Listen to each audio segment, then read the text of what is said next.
Hello and welcome to lesson number 10. This is actually the fifth lesson in Unit 2B in our grade 10 academic math class. This is solving problems using trigonometry. So this last lesson is meant to tie the whole unit together. It starts with an infographic that indicates what types of tools you can use with right angle triangles and what types of tools you can use with non-right angle triangles.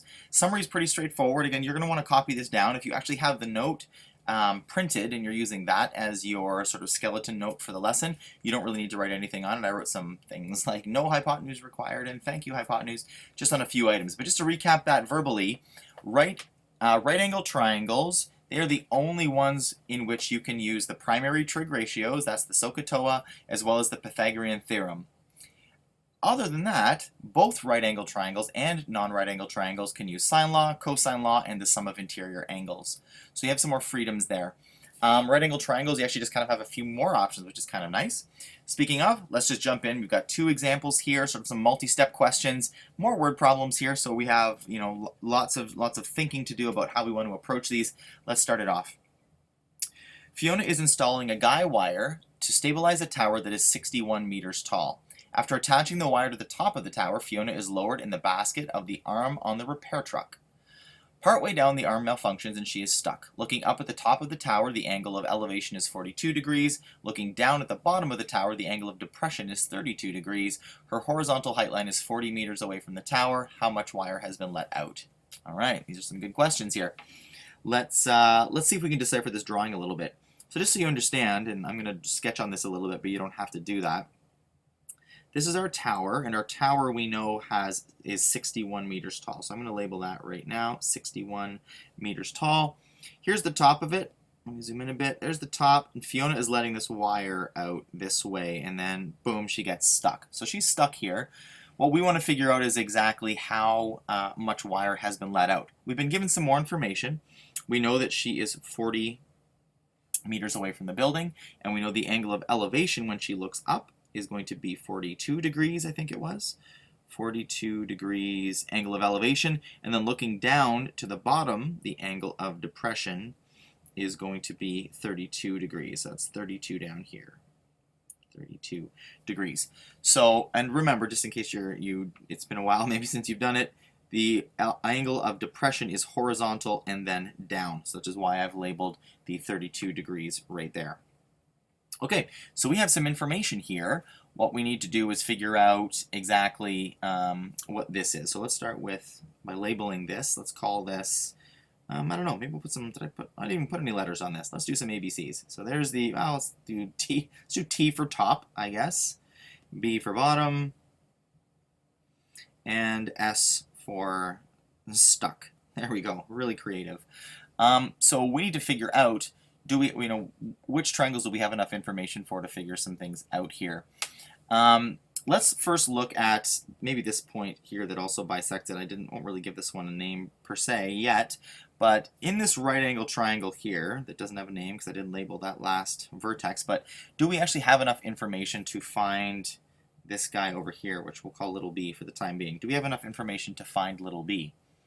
And well, in this triangle we have two angles, which means we could get the third angle, and we have one side length. So that's plenty for us. So I guess I had better actually give that guy a name.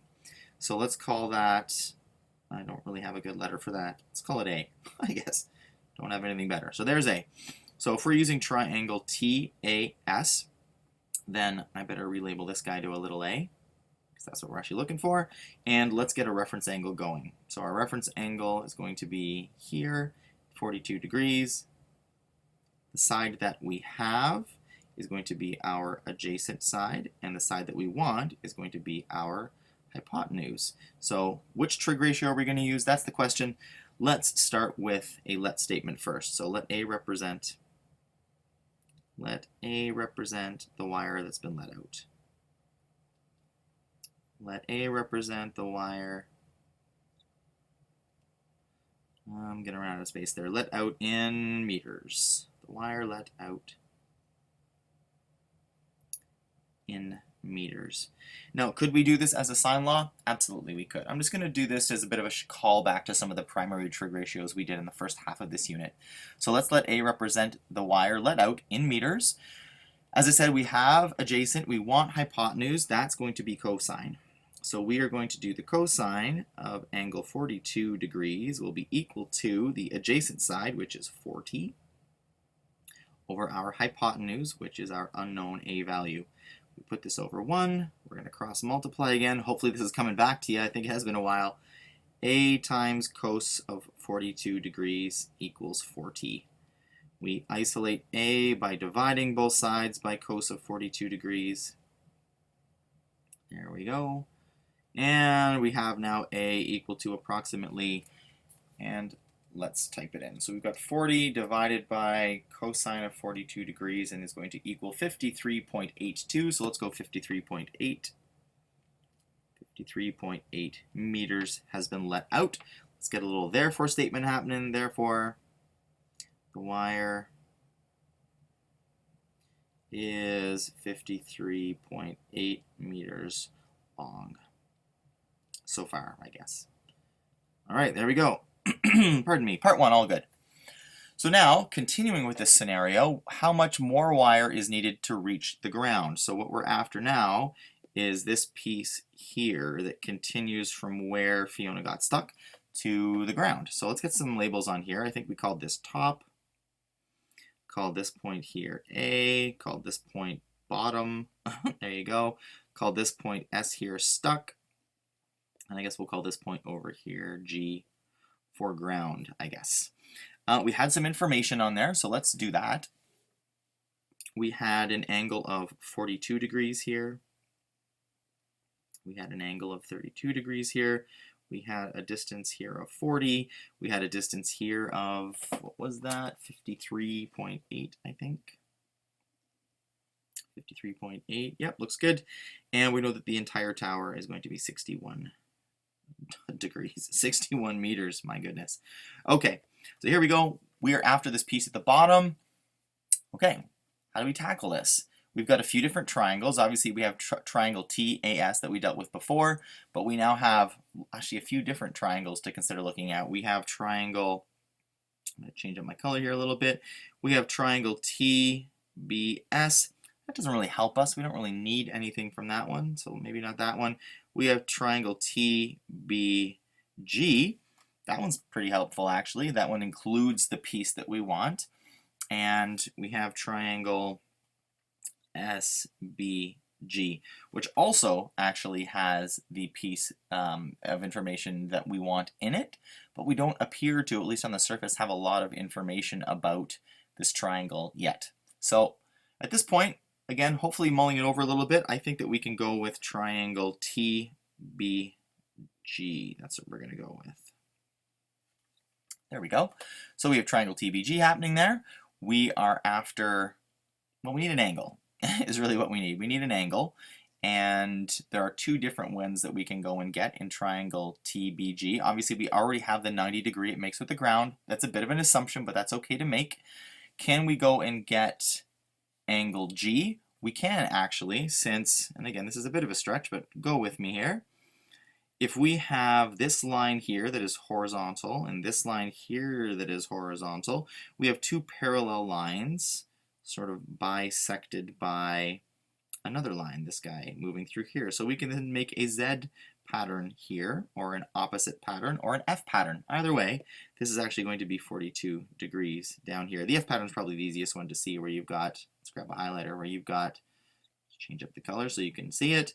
We've got F for the parallel line, and then the transversal coming across it. So we can make that 42 degrees for sure.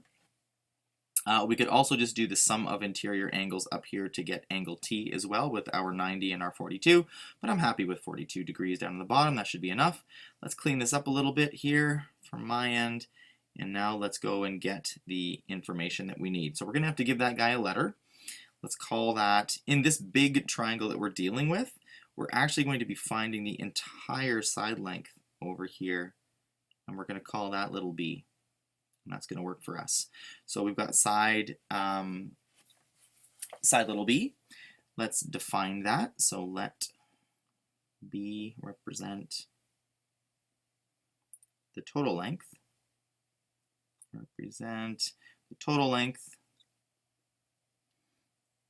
out of space, length of the guy wire, and that of course is going to be in meters. So for us now, we're going to sort of do our best in our brain to disregard the guts of this triangle. We're going to like lose this line and all this stuff in here. We're really just going to try to focus on the fact that we have a reference angle of 42 degrees, and what else have we got? I'm going to undo all that erasing just so we have it still, but it's there. Oh, and one more line. There we go. So let's try to just focus on the fact that we have a reference angle down here. Let's change our colors. The reference angle is 42 degrees. The side that we want is going to be the hypotenuse, and the side that we have is the one all the way across. So we have the opposite side here at 61 meters. So using this, opposite and hypotenuse, we're going to be using sine ratio. So the sine of 42 degrees will be equal to the opposite divided by the hypotenuse. Set this up over 1, get some cross multiplying happening here. So we have b times times sine of 42 degrees. It's going to be equal to 61. We're going to isolate b by dividing both sides by sine of 42 degrees. And we have b equal to approximately, let's get this in the calculator, so we have 61 divided by sine 42 degrees. It's going to equal 91.16, so 91.2 meters. Now there's one more step here before we get to the finale, and that's recognizing that, yeah, this whole distance down the side here, this whole distance down the side is 91.2, but we already have this little chunk up to the place where she got stuck that's 53.8. So if we want to find how much more wire is needed to reach the ground, we need to take the difference between those two. So we can just write down here, let's change up my colors, the amount remaining is equal to the 91.2 minus 53.8. Let's put that through the calci and see what we get. So we got 91.2 minus 53.8, and that's going to give us 37.4 meters approximately. And there we go. Let's get a therefore statement on this. So therefore, the amount remaining is 37.4 meters. There we go. Locked down. First word problem complete. Let's take a pause here. Let's get over to a second part of this video. We'll tackle the next word problem, and then we'll get you off into the homework, and that's the end of the unit. So we'll see you in part 2.